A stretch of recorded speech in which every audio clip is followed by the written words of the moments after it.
దత్త ప్రదక్షిణం అనేది ఒక దైవం లేదా పవిత్రమైన వస్తువుకు ప్రదక్షిణలు చేయడం, సాధారణంగా సవ్యదిశలో భక్తి మరియు గౌరవం యొక్క రూపంగా ఉంటుంది. ఇది ఒక పవిత్రమైన వస్తువు లేదా దేవత చుట్టూ తిరగడం శోషించబడుతుందని నమ్మకంతో పాతుకుపోయిన ఆచారం. దైవిక శక్తి మరియు తనను తాను శుద్ధి చేసుకోండి. దత్త ప్రదక్షిణం యొక్క ప్రయోజనాలు. ఆధ్యాత్మిక ప్రయోజనాలు. ఇది ఆధ్యాత్మిక యోగ్యతను తెస్తుందని, మనస్సును శుద్ధి చేస్తుందని మరియు ప్రశాంతత మరియు భక్తి స్థితిని సాధించడంలో సహాయపడుతుందని నమ్ముతారు. శారీరక వ్యాయామం. ఆలయం లేదా దేవత చుట్టూ నడవడం వల్ల శారీరక వ్యాయామం శారీరక ఆరోగ్యం మరియు శ్రేయస్సును ప్రోత్సహిస్తుంది.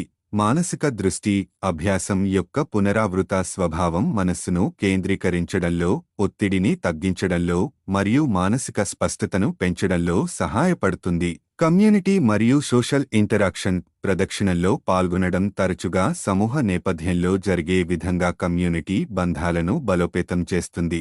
దత్త ప్రదక్షిణం యొక్క ప్రతికూలతలు. శారీరక శ్రమ. కొందరికి, ముఖ్యంగా వృద్ధులకు లేదా శారీరక రుగ్మతలు ఉన్నవారికి ప్రదక్షిణ చేయడం శారీరకంగా డిమాండ్ మరియు హానికరం. ఆచార సంబంధమైన అధిక ప్రాధాన్యత. ఆచార వ్యవహారాలపై అతిగా ప్రాధాన్యత ఇవ్వడం కొన్నిసార్లు అంతర్లీన ఆధ్యాత్మిక సూత్రాలు మరియు బోధలను విస్మరించడానికి దారితీస్తుంది. యాక్సెసిబిలిటీ సమస్యలు. అన్ని దేవాలయాలు లేదా పవిత్ర స్థలాలు సులభంగా అందుబాటులో ఉండకపోవచ్చు. కొంతమంది భక్తులు పాల్గొనడం కష్టమవుతుంది. దత్త ప్రదక్షిణం ఎవరు చేయాలి? ఆధ్యాత్మిక ఎదుగుదలను కోరుకునే భక్తులు, తమ ఆధ్యాత్మిక సాధన మరియు భక్తిని మరింతగా పెంచుకోవాలని చూస్తున్న వారికి దత్త ప్రదక్షిణం ప్రయోజనకరంగా ఉంటుంది.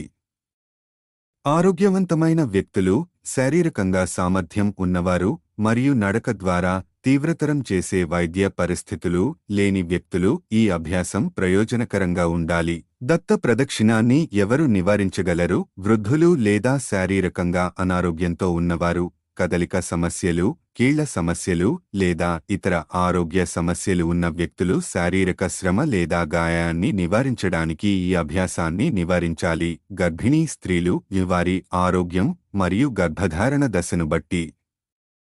గర్భిణీ స్త్రీలు సుదీర్ఘమైన లేదా శ్రమతో కూడిన ప్రదక్షిణలను నివారించడం మంచిది. సమయ పరిమితులు ఉన్న వ్యక్తులు, ముఖ్యమైన సమయ పరిమితులు ఉన్నవారు ఈ అభ్యాసాన్ని వారి దినచర్యలలో చేర్చడం సవాలుగా ఉండవచ్చు.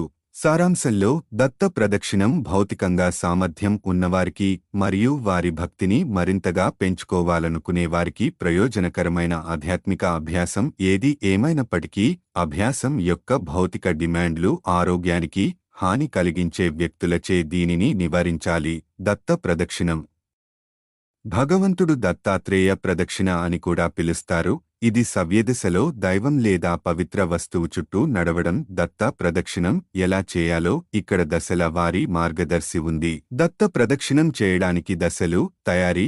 పరిశుభ్రత. మీరు శుభ్రంగా ఉన్నారని నిర్ధారించుకోండి మరియు ఆలయ సందర్శనలకు తగిన దుస్తులను ధరించండి. ప్రశాంతమైన మనస్సు.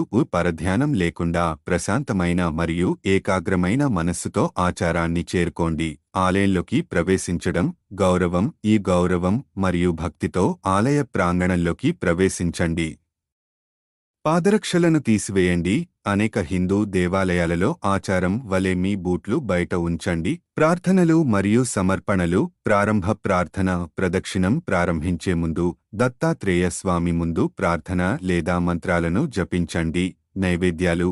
మీరు దేవతకు పూలు, పండ్లు లేదా ఇతర సంప్రదాయ వస్తువులను సమర్పించవచ్చు. ప్రదక్షిణం ప్రారంభించడం. దిశ. ఎల్లప్పుడూ సవ్యదిశలో కదలండి. ఇది చీకటి నుండి వెలుగులోకి వెళ్లడాన్ని సూచిస్తుంది. ప్రారంభ స్థానం. ని దేవత లేదా పవిత్ర వస్తువు యొక్క కుడి వైపు నుండి ప్రారంభించండి. దేవత చుట్టూ నడవడం. భంగిమ. నమస్తే. ప్రార్థన స్థానంలో లేదా మీ వైపులా చేతులు ముడుచుకుని నడవండి. జపించడం. నడిచేటప్పుడు దత్తాత్రేయ భగవానుడికి అంకితం చేసిన మంత్రాలు లేదా ప్రార్థనలు జపించడం సర్వసాధారణం. ఫోకస్. దేవత మరియు మీ ప్రార్థనలపై దృష్టి సారించి భక్తి మనస్తత్వాన్ని కొనసాగించండి. సర్కిళ్లను పూర్తి చేయడం. వృత్తాల సంఖ్య సాధారణంగా 3, 5, 7 లేదా ఏదైనా బేసి సంఖ్యలో ప్రదక్షిణాలు నిర్వహిస్తారు. వ్యక్తిగత భక్తి మరియు ఆలయ ఆచారాల ఆధారంగా సంఖ్య మారవచ్చు. వేగం సౌకర్యవంతమైన మరియు గౌరవప్రదమైన వేగంతో నడవండి. పరుగెత్తడం మానుకోండి. ప్రదక్షిణం ముగింపు చివరి ప్రార్థన. కావలసిన సంఖ్యలో ప్రదక్షిణలు పూర్తి చేసిన తర్వాత దేవత ముందు చివరి ప్రార్థన లేదా సాష్టాంగ నమస్కారం చేయండి. ఆశీర్వాదాలు. ఆ దేవత యొక్క ఆశీర్వాదాలను కోరండి మరియు అందుబాటులో ఉంటే ఆలయ పూజారుల నుండి ప్రసాదం, పవిత్ర ప్రసాదం స్వీకరించండి. బయటకి దారి. కృతజ్ఞత మరియు గౌరవ భావంతో ఆలయాన్ని వదిలివేయండి. చిట్కాలు. నిశ్శబ్ద ప్రతిబింబం. ప్రదక్షిణం సమయంలో నిశ్శబ్ద ప్రతిబింబం మరియు దైవంతో అనుసంధానం కోసం సమయాన్ని ఉపయోగించండి. ఆరోగ్య పరిగణనలు. మీకు ఏవైనా శారీరక పరిమితులు ఉంటే సౌకర్యవంతమైన సంఖ్యలో ప్రదక్షిణలు చేయండి లేదా ఇతర రకాల భక్తిని పరిగణించండి. ఆలయ ఆచారాలు. మీరు సందర్శించే ఆలయానికి సంబంధించిన ఏదైనా నిర్దిష్ట సూచనలు లేదా ఆచారాలను అనుసరించండి. ఆలయ ఆచారాలు. మీరు సందర్శించే ఆలయానికి సంబంధించిన ఏదైనా నిర్దిష్ట సూచనలు లేదా ఆచారాలను అనుసరించండి.